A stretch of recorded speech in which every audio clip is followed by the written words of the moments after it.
우리 대한민국이 문화적으로 세계적으로 인정받는 강국임은 이제 누구도 부인할 수 없는 사실입니다. 이를 더 정확하게 이해하려면 서구 중심의 시각이 아닌 전 세계적인 시각에서 바라보아야 합니다. 중국의 언론인 차이나 익스프레스에서는 최근 한국의 축구 선수 김민재의 가치가 말레이시아 전체 축구팀의 30배라는 보도를 했습니다. 이는 아시안컵이 다가오면서 발생한 흔한 스포츠 뉴스일지라도 굉장히 흥미로운 기사라는 것입니다.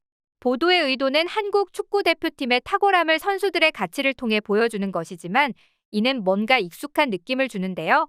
우리가 이런 표현을 들어본 이유는 우리 대표팀이 브라질과 같은 세계 최강팀과 대결할 때 호나우두 하나의 가치가 우리 전체 팀의 연봉보다 많다는 비유를 들어왔기 때문입니다.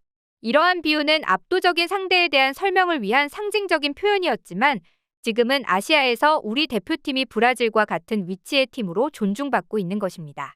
또한 대중문화에서도 우리 대한민국은 모두가 존경하는 국가가 되었습니다.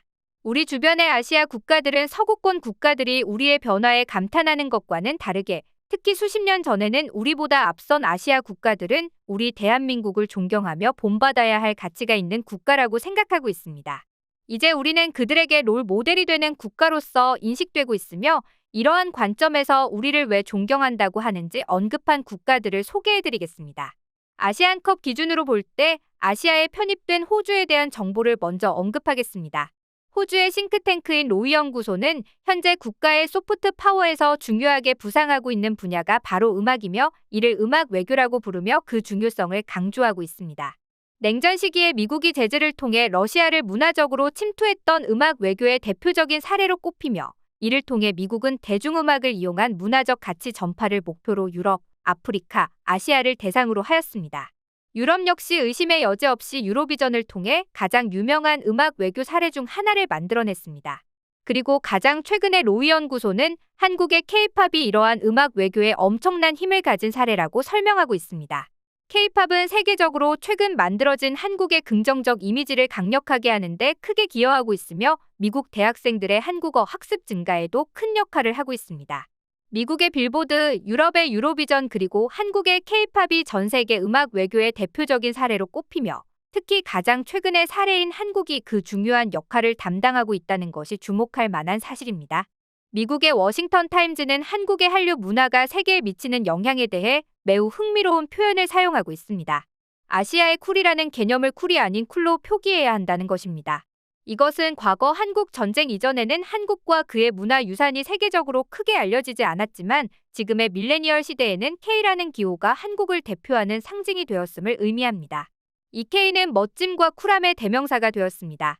K-팝, K-무비, K-게임 등 K라는 글자 하나만으로도 엄청난 파워를 발휘하는 현상을 볼 수 있습니다. 이 K는 한국이라는 나라가 쿨한 나라임을 보여주며 이러한 한국의 문화적 성장을 부러워하는 국가들이 증가하고 있습니다. 그 중에는 대만이 포함되어 있습니다. 한국콘텐츠진흥원의 영어 약자인 쿠카는 대만의 콘텐츠진흥원 타이카가 추구해야 할 방향을 보여주고 있습니다.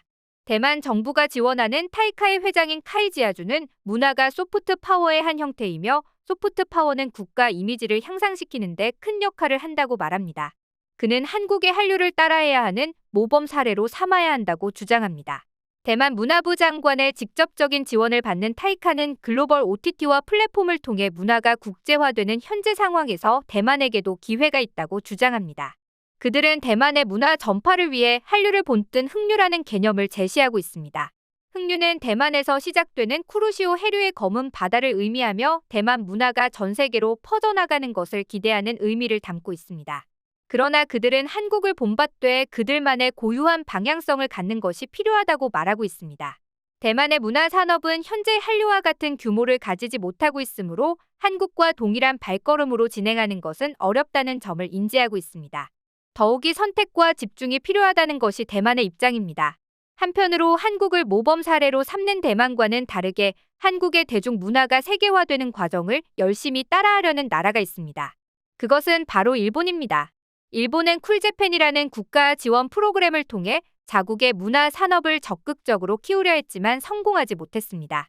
그럼에도 불구하고 일본은 현재 한국의 대중문화가 전 세계적으로 미치는 영향력을 바탕으로 다시 한번 문화 산업의 부흥을 꿈꾸고 있습니다.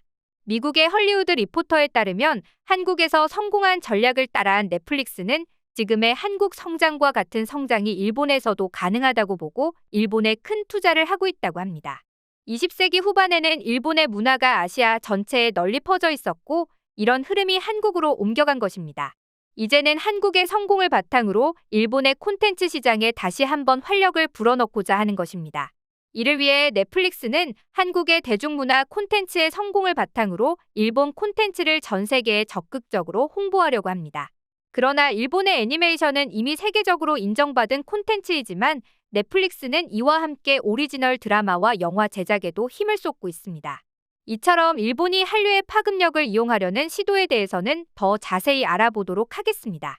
결국 일본의 문화 산업이 한때 압도적이었던 것을 한류가 뛰어넘었기에 이제는 한국을 참고해야 할 필요가 있다는 나라들이 늘어나고 있습니다.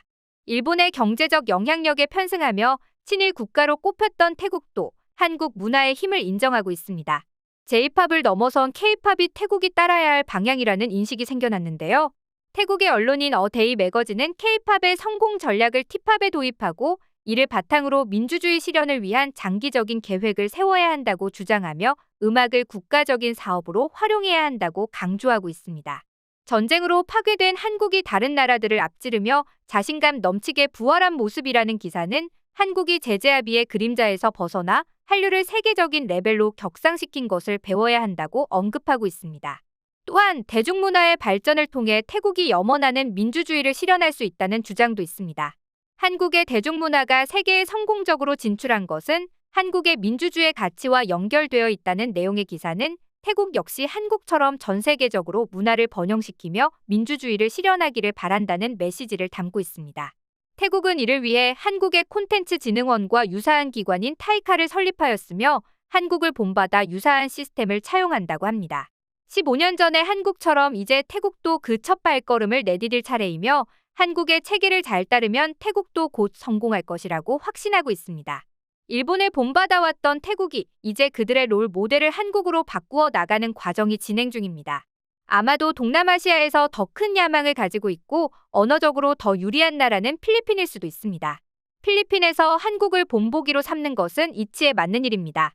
필리핀의 외교부 부차관인 에나 메이 라멘틸로는 요 근래 한국을 문화 성공의 상징적인 나라이며 이는 필리핀이 추구해야 할 방향이라고 말했습니다. 그녀는 필리핀의 언론 매체인 마닐라 불리튼을 통해 한국에 대한 그녀의 견해를 표현했습니다. 유엔 무역개발회의는 창조경제가 모든 국가, 특히 개발 중인 국가에게 실행 가능한 발전 전략을 제공한다고 밝혔다고 그녀는 언급하였습니다. 이는 인간의 창의력과 아이디어, 지적재산, 지식, 기술 등 다양한 요소들의 상호작용을 통해 이루어지는데 한국이 그 대표적인 사례라고 하였습니다. 현재 한국은 1950년대 한국전쟁 때 필리핀 군대가 지원한 이후의 비참한 상태와는 대조적으로 경제적으로 강력한 국가가 되었다고 그녀는 언급하였습니다. 국가가 재건되는 과정은 물론 어려운 여정이었지만 한국의 경제적 성공을 크게 이끈 요소 중 하나는 바로 문화 창조 분야의 발전이라고 그녀는 설명하였습니다. 한국의 문화 수출은 전 세계에서 7위를 차지하고 있다는 것입니다. 필리핀도 국가 차원에서 이러한 문화 창조 분야를 강화하기 위해 다양한 방안을 모색하고 있으며 법률을 제정하고 시행령을 발표하며 대통령과 영부인, 관련 기관들까지 참여하고 있다고 그녀는 말하였습니다.